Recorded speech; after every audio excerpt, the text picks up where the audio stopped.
o seu bebê chora durante a consulta com o pediatra? Você fica se sentindo envergonhada? Por que esse bebê chora na consulta? Eu trouxe a nossa pediatra, a Tati. Bem-vinda novamente. Tudo bem? Muito bom estar com vocês hoje aqui. Um prazer estar aqui novamente com você.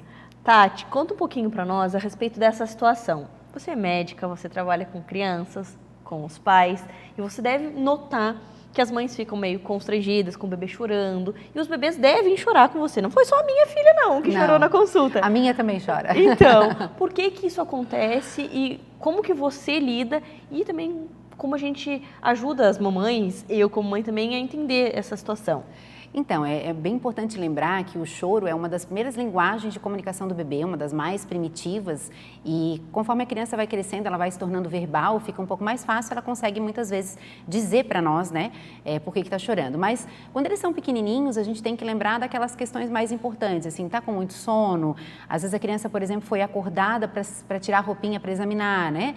Às vezes é necessário, mas isso vai explicar para nós essa irritabilidade, vai fazer com que a gente possa compreender o que está acontecendo e procurar ser o mais ágil possível, de repente deixar para, se a criança está dormindo, no final da conversa com a família, tira a roupinha, examina para já permitir que depois ela possa ir para casa, né? Então a gente vai usando algumas estratégias. Mas o que é mais comum do choro assim, das crianças, Mariana, é ali de 9 meses a 2 anos, que é quando eles começam a ter memória do que aconteceu em consultas e antecipar o que vai acontecer. Então, por exemplo, né, ali por volta dos 9 meses, a vacina de febre amarela, e a criança começa a registrar. Quando eu deito nessa cama, né, alguém tira a minha roupinha, então o que acontece? Vem um Pix. Então, isso começa a ficar muito frequente e registrado na memória dessa criança. E aí, com 1 ano vem mais vacinas, com 1 ano e 3 mais vacinas, exames, e a criança antecipa, né? Puxa, estão tirando a minha roupa. Às vezes eles entram no consultório, no colo dos pais, já chorando, né? Sim. Então, a primeira coisa até que eu digo para vocês, eu sou pediatra e sou mãe também, e a Marina já chorou muitas vezes, hoje ela tem 17 anos, é uma moça, mas chorou muitas vezes nessa época da consulta e a gente deve de compreender e acolher, compreendendo que é um sinal de grande maturidade neurológica no sentido de que ela já reconhece o ambiente, antecipa o que vai acontecer e naturalmente ela se protege querendo sair daquele lugar. Com certeza. Como eles às vezes não são verbais ainda, então não sabe dizer, né, mamãe me leva daqui. Me tira daqui, eu não quero estar aqui. E algumas vezes dizem, né, medo, né, quero ir embora. Então é super natural esse procedimento e a gente vai trabalhando isso com a família. E assim, tem alguma dica para a gente ir trabalhando com as crianças em casa, alguma determinada idade, por exemplo, brincar com eles de médico, ter um estetoscópio, assim, o que você pode nos ajudar para a gente fazer em casa? Isso é super importante, né? O lúdico, ele funciona muito com as crianças, contação de história, né? Ter um aparelhinho para deixar que eles examinem você. Eu gosto de deixar que eles peguem o aparelhinho, que examinem a mamãe. Às vezes mostro, né? Ó, primeiro a tia vai examinar a mamãe, depois examina a criança. Examinar uma boneca no consultório, isso ajuda bastante. Mas eu queria trazer algumas coisas que eu acho importante, assim, para as famílias, né? É a gente, primeiro, não mentir. Então, a gente não deve mentir. Às vezes entra no consultório, por exemplo, o pai, a mãe, a criança e começa assim, não é você que vai consultar, é a mamãe. E aí, quando a gente vai examinar a criança, isso traz a criança uma insegurança, né? Puxa, não é um lugar confiável, né? Me falaram que era uma coisa e está sendo outra. Passa a ser outra, né? Ou às vezes ameaçar. Se você chorar, você vai ganhar uma injeção, né? Então, às vezes a gente usa a questão de, se você desobedecer, eu vou te deixar lá no consultório e você vai ganhar uma injeção. E isso acaba trazendo para a criança a ideia de que a consulta é algo ruim, né? Algo que possa ser perigoso para ela. Então, é muito importante... E depois, quando a criança precisa tomar uma injeção. Exato, né? E às vezes até os pais dizem assim, Tati, mas eu vou dizer o quê quando tem a vacina? Eu digo para a criança, olha, eu não... Você vai precisar fazer a vacina. Mamãe, eu não quero. A mamãe também não quer, mas precisa. E aí nós vamos trabalhar com a verdade e isso vai trazer àquela criança segurança, né? Vou estar do seu lado. Se eu disser, por exemplo, eu já tomei, eu sei que dói um pouquinho, mas passa. A criança vai poder confiar no que eu digo. Mas quando a gente mente, né? E diz que não é isso acho que é uma estratégia que não é legal para a gente usar na pediatria. E o brincar, ele é fascinante, né? Então, a gente pode deixar, às vezes, o exame físico mais para o final da consulta, para que a criança se ambiente no consultório pediátrico, né? Outra dica que pode ajudar, quando é possível, ter um segundo adulto junto, né? Então, às vezes, por exemplo, terminou o exame, a criança está bastante assustada, alguém que possa estar distraindo, brincando, enquanto a gente conversa sobre outras questões. Porque o que a gente percebe é que, às vezes, os pais ficam muito, até como a gente estava conversando, né, meio com vergonha, né? A minha criança está fazendo um escândalo. Isso é natural, né? Eles ainda não têm a maturidade neurológica total e o gerenciamento das suas emoções e não são totalmente verbais. Os adultos, né?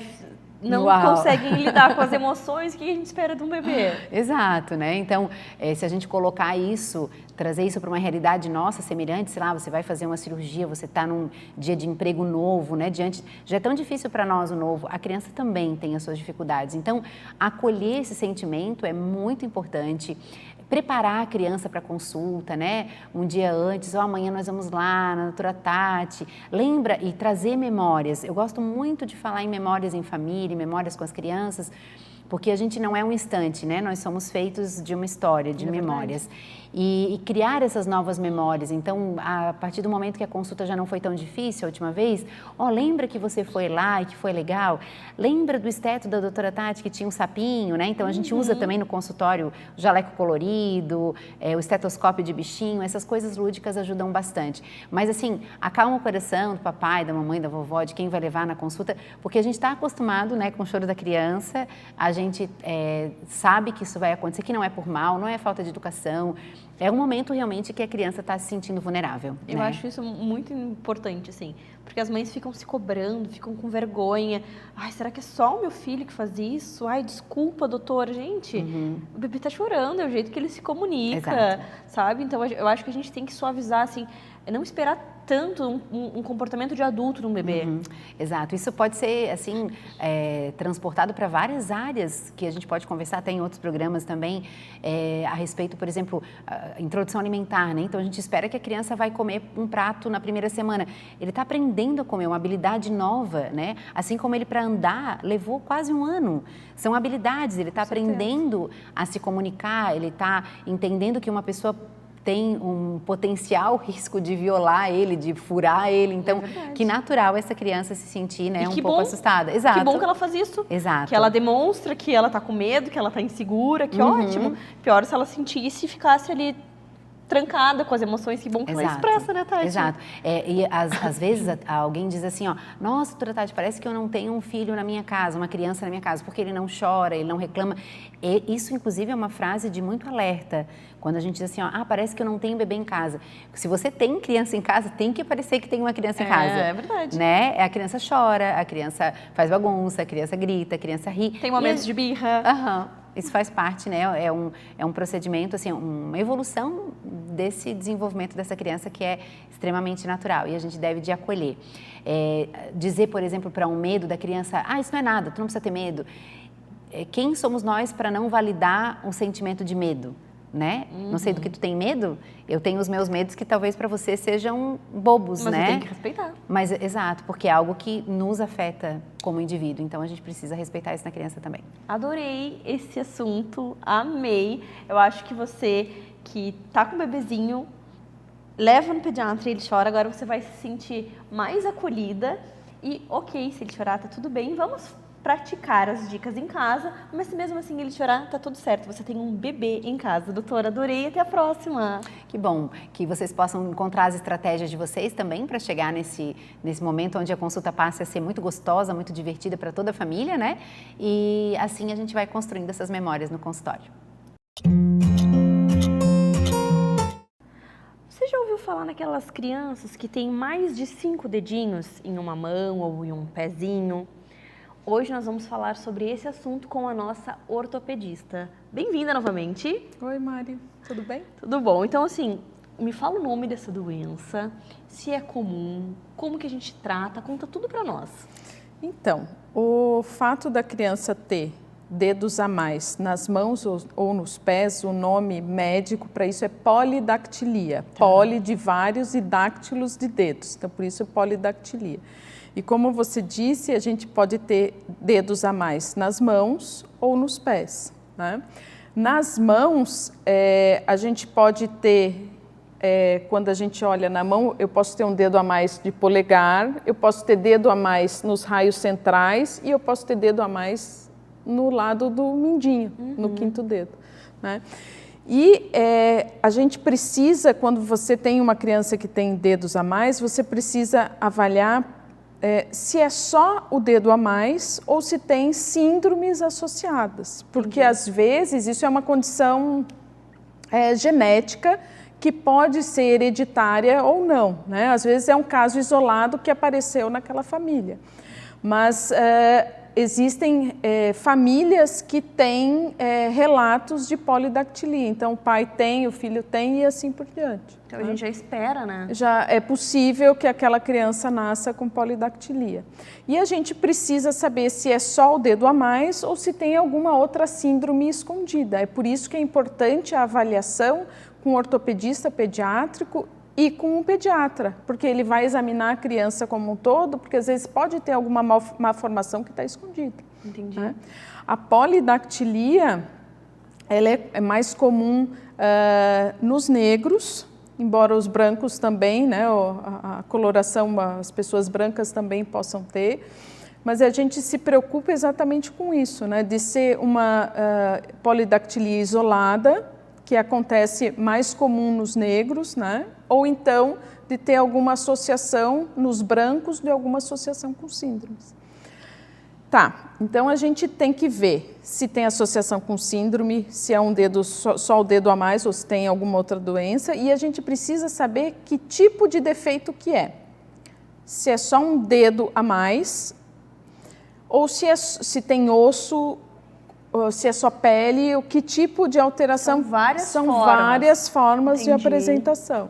Né? Então, a gente precisa, por exemplo, radiografar, porque às vezes o defeito não é só o dedo, às vezes eu tenho defeito na mão, às vezes eu posso ter um defeito um pouco mais para cima. Né?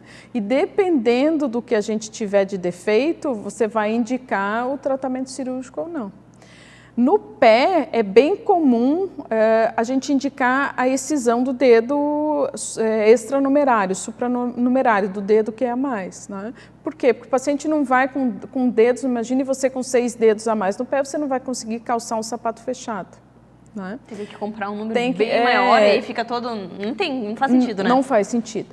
Na mão, existem algumas pessoas que não querem fazer a cirurgia, né? Porque às vezes é uma alteração mais estética do que funcional. Sim. Se você tiver um dedo todo completamente formado e que funciona, embora seja estranho esteticamente, não é uma obrigatoriedade você ressecar o dedo. Né?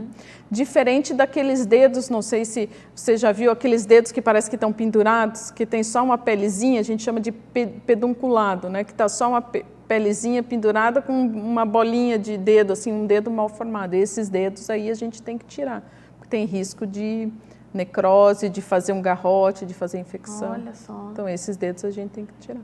Então, tem que ter uma avaliação cada caso. E daí, assim, dependendo da avaliação, vai ser a conduta que vocês vão indicar. Sim. Então, assim, pode ser cirurgia, como que funciona? De regra geral, eu, pelo menos, eu indico a excisão de todos os dedos, né? Por causa da questão funcional e por causa da questão estética.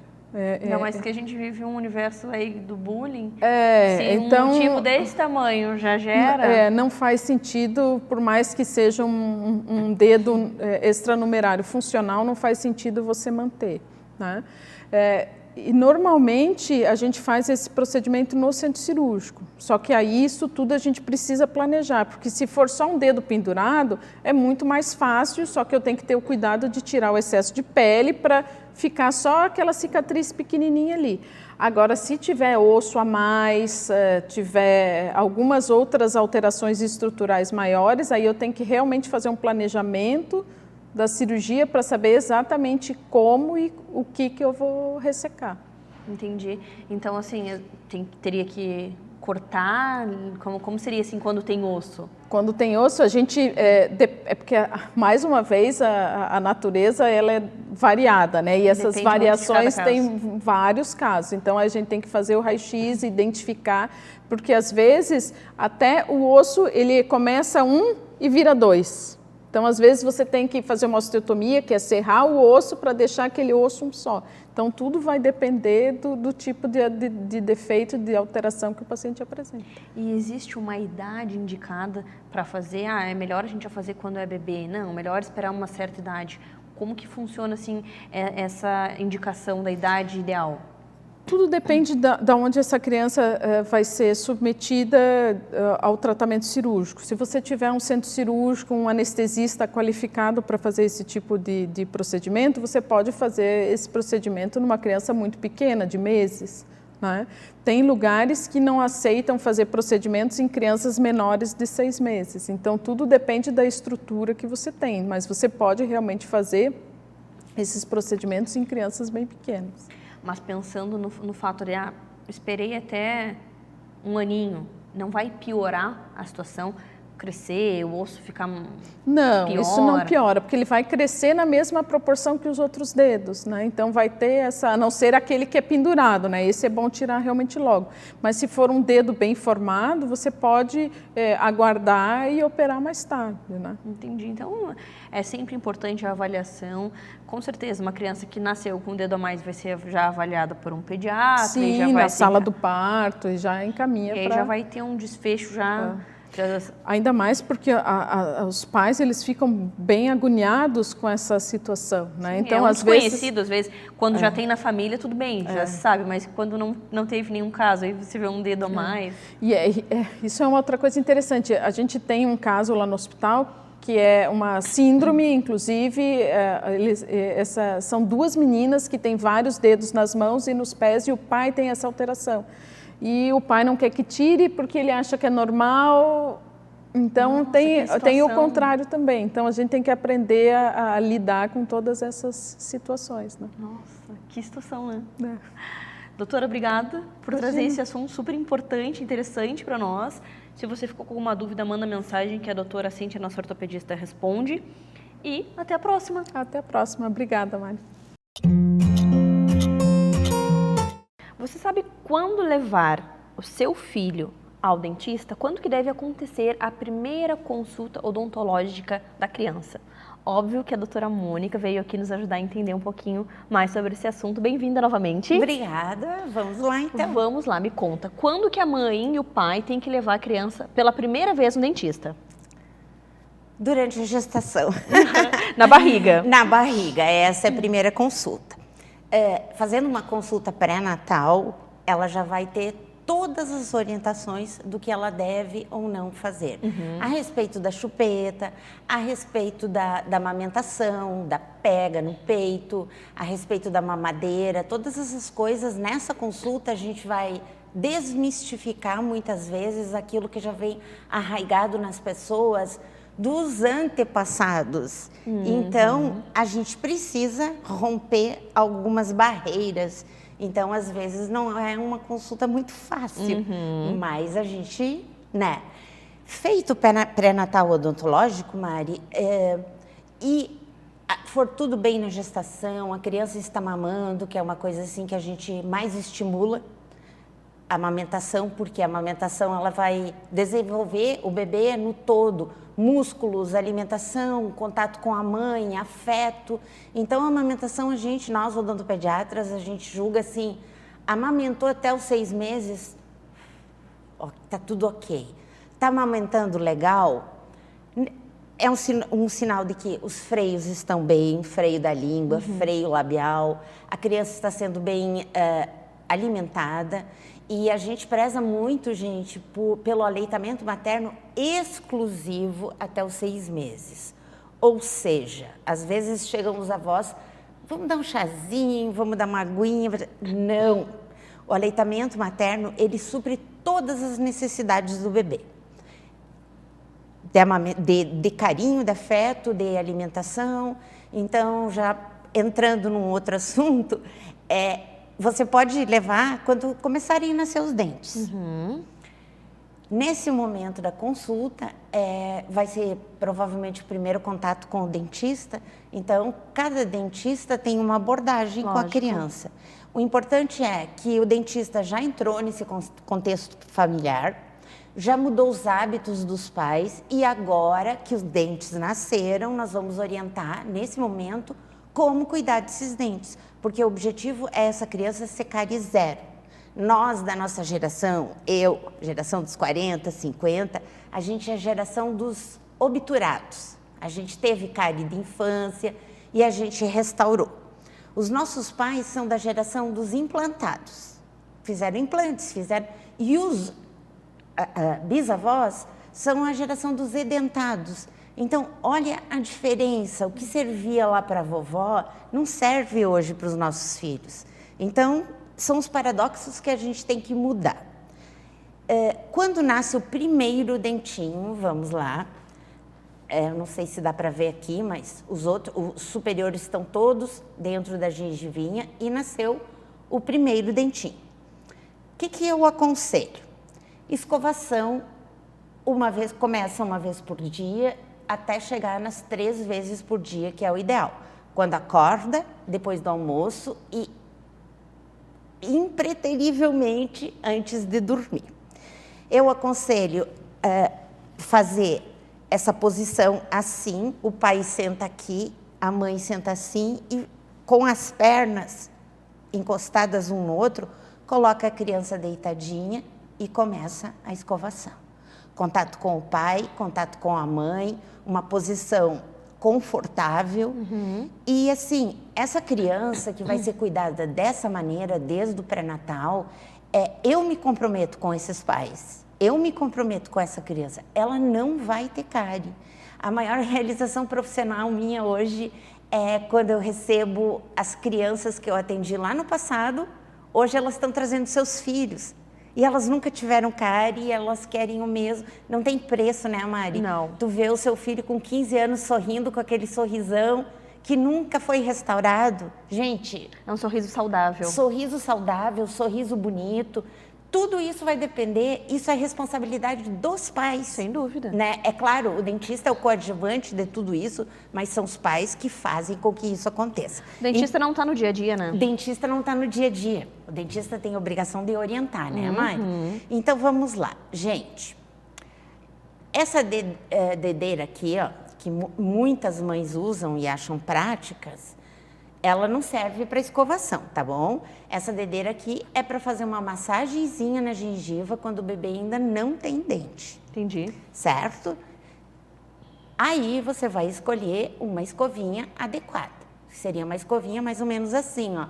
Cerdas bem macias, cabecinha pequena. E você vai escolher de acordo com a sua empunhadura. Às vezes essa aqui é melhor para você, essa aqui... Então seriam escovinhas assim, ó, para a gente iniciar o processo de escovação quando o primeiro dentinho apontou ali no arco, tá bom? Então vamos lá. Escolheu a escovinha? Vamos escolher o creme dental. Aqui eu trouxe um creme dental de adulto. Creme dental mais baratinho que eu achei para trazer. Ele custa, sei, R$3 esse creme. E é um creme que eu indico, é um creme de adulto. Por que eu indico o creme de adulto? Eu uso o termo assim, ó, a pasta de dente familiar. Todos usam a mesma pasta. O segredo de usar essa pasta é dar uma sujadinha na escova. É muito pouquinho, Mari. Então, o bebê vai estar aqui, você colocou um pouquinho de creme dental e você vai massagear o dentinho de um lado e depois do outro. O tanto de creme, eu vou mostrar para vocês esse creme aqui, que eu não indico, mas eu vou mostrar porque ele é bom para apontar quanto se coloca. A cor, né? Ao invés de fazer assim, como a gente sempre fez, que às vezes até chegar na boca já caiu aquela bolota de creme, ao invés de virar assim, você vai virar um pouquinho, apertar um pouquinho e vai tirar, gente, isso aqui, ó. Eu nem vou usar o termo que eu uso, meio grãozinho de arroz. Eu vou usar o termo dar uma sujadinha na escova. Ai, doutora Mônica, mas o creme de adulto, ele não vai gostar? Bom, gente, as orientações a gente dá, mas isso é com você. Você tem que saber que o creme dental de adulto, ele contém 1.450 ppm de flúor, que é o que vai fazer com que a cárie não aconteça. Então, creme familiar. O critério para comprar o creme, Mari, é a quantidade de flúor. Cremes dentais, como esses aqui, gente, eu abomino. Lá no consultório tem uma caixa cheia desses cremes para descartar e sempre vou descartando, porque já na primeira consulta, quando os pais levam o kit de higiene bucal dos filhos, eu já desmistifico essa coisa desse creme aqui. Porque tu para e pensa, Mari, a gente aconselha a criança conhecer o sabor doce depois dos 2 anos, certo? Então, olha a controvérsia. Como é que você vai escovar os dentes do seu filho com um creme dental que tem sabor de chiclete, com 6 meses de vida? Só por isso eu já contraindico, porque ele já está conhecendo o gosto doce, cheio de corante e o principal, é sem flúor. Ah, doutora, mas ele tem 450 ppm de flúor, é lixo, não presta. Ah, mas ele é do personagem que ele gosta, ok? 500 ppm de flúor, não usa, não presta, porque ele se torna um placebo, ele não serve para nada. Então, escova sem o creme, não tem porquê. Então, gente, creme dental de adulto, desde o nascimento do primeiro dente, e o critério para você escolher seus cremes dentais da família, vamos dizer assim, é sempre a quantidade de flúor que está escrita na caixinha em letrinhas bem pequenininhas aqui.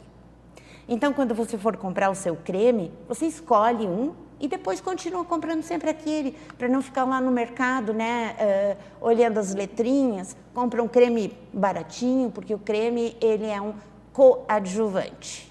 Creme dental não limpa o dente, creme dental não clareia o dente e não faz nada do que a gente vê na propaganda. O que ele faz? Leva flúor para o dente. E se você escovar com isso aqui, que não tem flúor, não tem sentido. Essa é a principal coisa que eu passo na primeira consulta.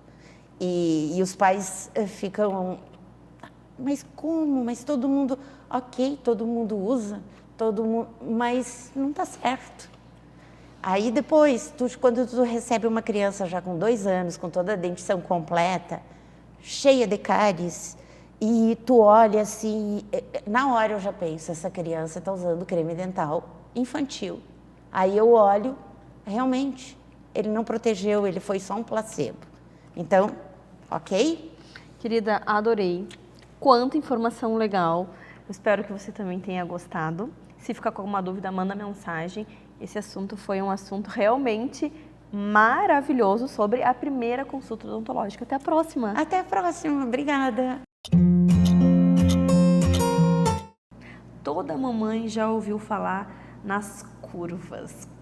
Aquelas curvas verde, vermelho, acima, baixo. Gente, vamos entender um pouquinho sobre esse assunto? Hoje eu trouxe o Léo, nosso pediatra. Bem-vindo novamente. Oi, tudo bom, Mari? Léo, como essas curvas geram polêmica, né? Então, assim, eu queria entender o que são essas curvas, que medidas são essas, é o que a gente tem que esperar para cada criança. Conta para nós. Então, tá. Então, primeiro, uma satisfação estar aqui de novo. Ah, adoro receber você. Legal. Então, é o seguinte, o que significa aquelas curvas? Imagina na escola, tá? Lembra quando a gente estava lá no colégio, a gente ficava numa fila do menor para o maior, tá? Então, o que acontece? Aquelas curvas que tem na caderneta significa mais ou menos isso, tá? Quando a gente pega as linhas de baixo, a gente vai do menor, vamos pegar da estatura, tá? Que é mais fácil de visualizar. Então, a gente vai do menor até o mais alto dentro de determinada idade, certo? Quando a gente olha essa fila de crianças, o meio dessa fila tem muita criança. Sim. Esse meio corresponde a mais ou menos aquela linha verde que tem bem no meio da curva. Tá? E quando se afasta para cima, tem a linha, vamos lá, são 5 linhas, né? Então tem a linha verde, a vermelha e a preta. Verde, vermelha e preta. Tá. Para cima são os mais altos e para baixo os mais baixinhos. Não estar na linha verde não significa que seu filho ou sua filha tem algum problema.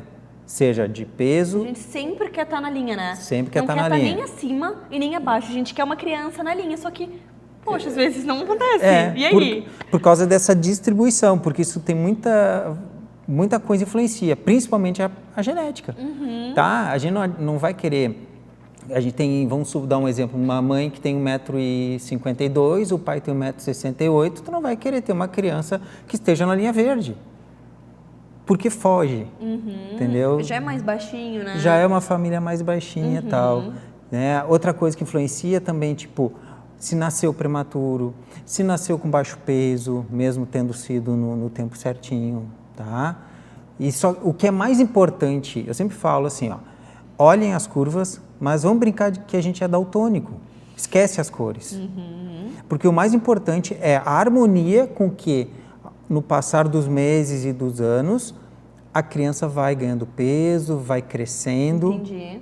Porque isso chama velocidade. A velocidade de crescimento e o ganho de peso. Se essa velocidade ela é harmônica com as curvas, tá tudo bem.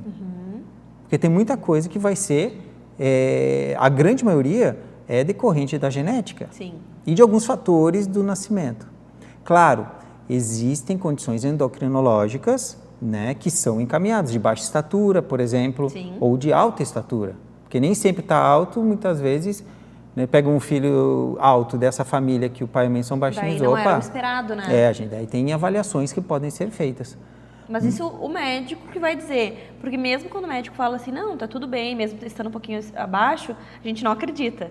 Ah, tá tudo bem, mesmo estando um pouquinho... Se não estiver bem, o pediatra vai dizer, olha, fugiu, Sim. nós vamos investigar. Por isso que é importante esse acompanhamento mensal no primeiro ano de vida da criança.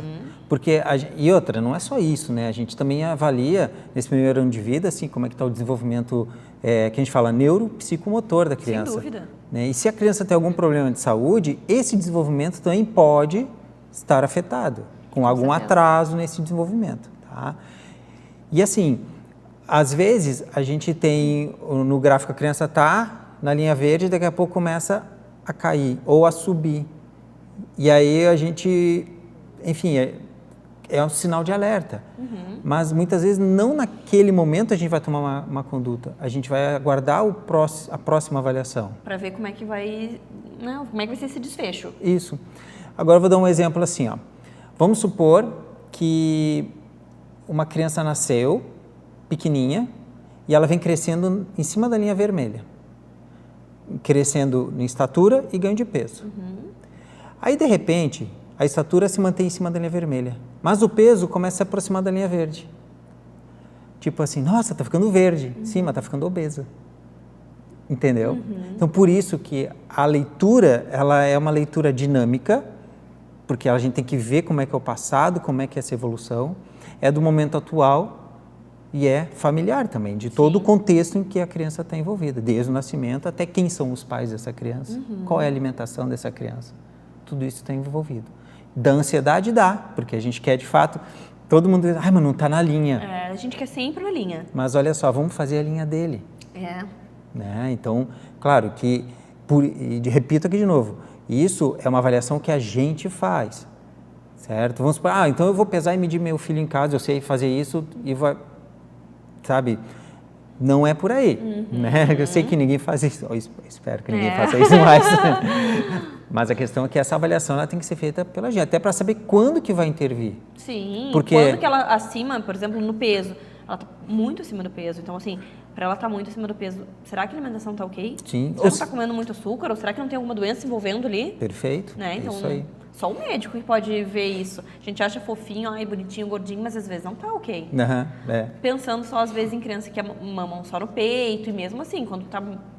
Às vezes pode ter algo envolvido, né? Sim. Geralmente assim, crianças que mamam, vamos pegar um bebê de 3, 4 meses que está em aleitamento materno exclusivo, ele está ganhando peso, está evoluindo bem, e é aqueles bebê que a gente chama de bebê Michelin, né? Cheio de dobrinha e tal, assim. A gente vai cuidando, a gente vai vendo como é que está a alimentação da mãe, mas a gente não vai fazer dieta do leite materno. Lógico. Tipo assim, não, agora controla... Não Não dá. dá. De tanto em tanto tempo ele pode mamar. Não, isso não rola, né? Então a gente vai cuidar e vai observar, e claro que a gente vai estar de olho para ver se essa criança, mesmo estando no aleitamento materno exclusivo, com a mãe se alimentando bem, ela está com peso acima, a a gente vai ficar de olho se não tem, de repente, alguma questão endócrina, porque geralmente isso acaba envolvendo hormônios, tá? Né? Quando a obesidade ela é uma doença que ela pode estar associada com alteração hormonal. Ela pode gerar alteração hormonal ou estar associada com alguma questão hormonal. Entendi. Tá? Então, sempre é bom, claro, daí tem um pediatra que vai fazer essa avaliação minuciosa e por isso que a constância é importante. E assim, a gente fala muito nas consultas do primeiro ano de vida, né? Que é muito importante, e todo mês e tal. Só que passou o primeiro aninho, as crianças precisam também seguir ali sendo observadas, ver a altura, ver... Porque também tem questão de adolescência precoce, então tem muitas coisas que precisam depois do aninho. Não é só fazer aquele acompanhamento, a puericultura durante um ano e depois tchau e graças. Não, a puericultura vai até 18, sabe? Então, as pessoas perguntam, até quando eu posso levar meu filho? Olha, eu fui no meu pediatra até 17 anos, porque ele conhece, ele sabe quem eu sou. Exatamente. Sabe? Então, sim, daí depois de um ano, a cada 3 meses, até 2 aninhos, aí assim vai. Tem Claro, daí vai espaçando, aí na Sim. adolescência aproxima mais a cada semestre, vai avaliando, porque tudo faz parte do desenvolvimento, para ver se está tudo certo.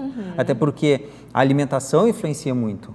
E quando eu digo alimentação, não é só consumo de açúcares e doces e, enfim, sal, mas também, tipo, aquilo que vem embutido no alimento, sabe? A gente tem substâncias que a gente come, né, que são produtos industrializados, ou até mesmo nos vegetais, agrotóxicos e tal, que pode, enfim, acarretar algum problema no desenvolvimento infantil e puberal também.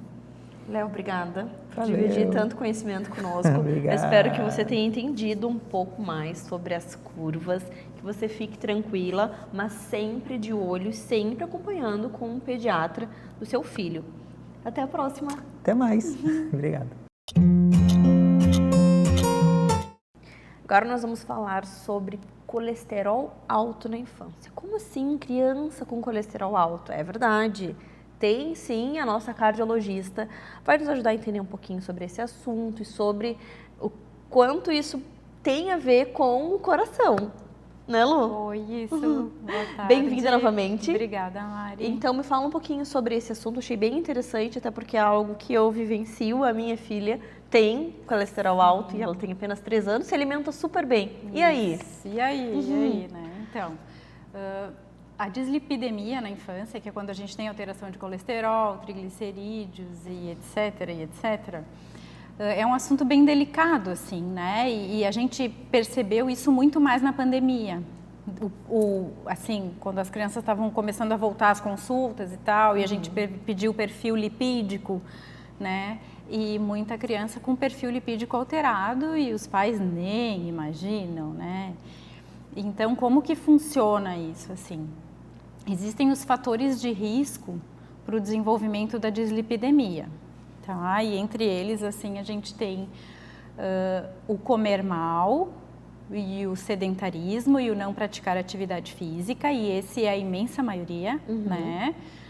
Mas tem os fatores genéticos também. A gente tem uma criança que tu olha e ela é eutrófica, como a gente fala, ela não é gordinha, não é obesa, come bem, faz atividade física. E quando a gente fala em atividade física na infância, obviamente que é brincadeira compatível com a faixa etária, né? Correr, brincar, pular, nadar, andar de bicicleta, jogar bola, enfim, né? Mas é gastar energia, é fazer atividade aeróbica. Fica parada na cama, deitada, na TV o dia inteiro. E tem crianças com estas características que têm colesterol alterado, que têm triglicerídeo alterado. E aí a gente tem o traço genético, né, que é uma coisa que a gente não consegue mudar, né, e a gente tem que aprender a conviver e aceitar. E aceitar e fazer as medidas para que isso não se torne mais grave, né, que é continuar comendo bem, que é continuar fazendo exercício e bola para frente, né. Tem algumas doenças que causam alteração também de perfil lipídico, hipotireoidismo, algumas doenças de rim, de fígado, o próprio HIV às vezes pode. Então, assim, tem uma infinidade de causas, né? E algumas medicações que as pessoas precisam tomar para determinadas doenças que também podem alterar o perfil lipídico. Então, a gente tem que ver muito, assim, o que a gente tem que pode mudar e coisas que infelizmente não pode mudar e a gente tem que manejar, né? E quando se fala desse tipo de coisa é muito manejo, né? Para quem já tem tudo certinho, continuar fazendo tudo certinho. E para quem não tem tudo certinho, e o tudo certinho que eu digo principalmente é comer bem e fazer atividade física, né? E dormir bem. Para criança são essas 3 coisas, né? E aí, para quem não tem isso, é fazer isso. Porque uma criança que dorme mal também come mal, porque não tem rotina, neve, não né? tem horário, é uma bola de neve. E aí já não tem o horário da atividade física. E normalmente a gente vê que isso é um estilo de vida da família, né? E essa parte, por mais que tu pense, mas isso dá para mexer, mas isso não é trivial. Porque não é a criança fazer sozinha, é a família se envolver. E aí, às vezes, isso é bem difícil. Né? Às vezes, pelas rotinas de trabalho dos pais, Nós enfim. somos mães, nós sabemos o quanto Exatamente. é difícil proporcionar atividade física. Isso. E tem escola tarde, de manhã a gente quer colocar atividade física, balé, natação, futebol, enfim. E tem trabalho, então, assim, realmente é uma tarefa difícil que a gente entende. Lu, mas eu queria entender uma coisa.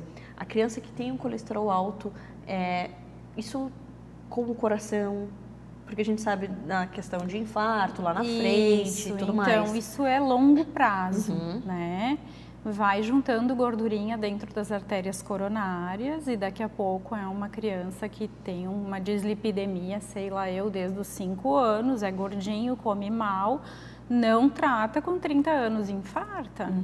Então, esse é o maior perigo, assim, que a gente quer chamar a atenção, que é sobre... E tem prevenção, tem como cuidar, né? E com relação ao diagnóstico, né? Como fazemos esse diagnóstico? Precisa coletar de todo mundo? Nas últimas diretrizes, assim, tem indicação de coleta de todas as crianças entre 9 e 11 anos de idade, tá? É o primeiro perfil que se faz, a princípio. Entretanto, se a criança tem história familiar ou tem fatores de risco para isso, obesidade, sedentarismo, pais com alteração de colesterol ou evento isquêmico, que é infarto do miocárdio, em pacientes femininas antes dos 65 anos e pacientes masculinos antes dos 55 anos que tenham tido infarto, essa família é uma família de risco, né? Então, essa criança tem indicação de coletar, o pai da criança infartou com 45 anos. Opa, não, né? Tá errado isso, né? Entendi. Então, mesmo que a criança não seja obesa, né, tem indicação de fazer coleta. E a gente tem feito diagnóstico de dislipidemia em crianças de 2 anos, assim, Tem. Mas então, assim, é algo que a gente não imagina, eu não imaginava. não imagino. E a gente tem que cuidar, tem que aproveitar, assim, essas informações e mudar o estilo de vida. E, um exemplo, minha filha, que já faz tudo isso que você falou, dorme bem, come bem, faz atividade física e mesmo assim é genético. Isso. Então é isso, a gente seguir cuidando, manter, porque imagina se ela tendo essa parte genética e não fizesse atividade física, dormisse mal, comesse mal, isso estaria muito pior. Então, assim, a gente tem que manter, se lá na frente tiver que medicar, se não baixar, então, assim, a gente tem que ir acompanhando, vendo. A medicação em criança, ela é bem restrita e super bem indicada, assim, né? Porque tomar essas medicações que baixam o colesterol traz algumas repercussões, né? De musculatura do corpo, de problema hepático. Então, não é assim, é só tomar um remédio. Não é só tomar um remédio, né? E tem que pensar a longo prazo, Lógico. Né? Pediatria é prevenção, né? Adorei que você trouxe esse tema, parece que foi pensando para mim e quantas outras mamães não estão vivendo essa situação também. E se você tem alguém com colesterol alto na família, já passa para o pediatra, já informa, porque é muito interessante a gente fazer esse diagnóstico bem precoce, justamente para mudar o desfecho, né, na vida da criança. Adorei, Lu. Até a próxima. Obrigada. Agora nós vamos falar sobre vacinação e o melhor, sobre a praticidade de receber uma equipe em casa para ser vacinada. Isso mesmo. E eu trouxe a Gi, a enfermeira, que vai falar um pouquinho sobre esse serviço que a Prime oferece. É isso, né, Gi? Isso mesmo. Bem-vinda novamente. Eu que agradeço. Então, me fala um pouquinho sobre esse serviço, como é que funciona, qualquer pessoa pode receber em casa, tem que agendar com vocês, conta tudo. Tá, joia. A gente realiza um serviço de domicílio de excelência. É verdade, eu sei. Tenho muito orgulho em dizer isso. as pessoas acabam que têm um pouco de dúvida realmente, até medo dessa parte de segurança mesmo, de como nos receber em época de pandemia. Então, a gente segue todos os protocolos. O material que a gente leva é individual, então a partir do momento que você desejar esse atendimento e fazer o agendamento pelo nosso WhatsApp, a gente vai preparar o seu atendimento com todo carinho. Individual, em uma sala higienizada, quem está preparando sempre com asepsia das mãos, então a gente prepara esse material de forma individual e leva para o domicílio. Quando a gente chega, a gente vai usar todo o EPI, a gente segue os protocolos, então risco zero, tanto para eu me proteger quanto para proteger todos que vão me receber. E assim, criança, idoso, adulto, vocês atendem todas as faixas etárias? Tudo, todos. O atendimento é muito confortável, né? É verdade. Eu vivenciei essa experiência com vocês, né? Com a minha filha de 3 anos. E realmente achei muito diferente pela sensação de... A gente não vai tirar ela de casa, a gente pode estar olhando um desenho, quem amamenta, coloca ali no peito, daí vocês chegam cheio de brinquedinhos. E então, assim, fica muito mais leve do que o ambiente, assim, de posto de saúde ou até mesmo levar uma criança numa clínica onde já tem, sei lá, aquele ambiente meio hospital que lembra, né? Sim, é um atendimento menos estressante.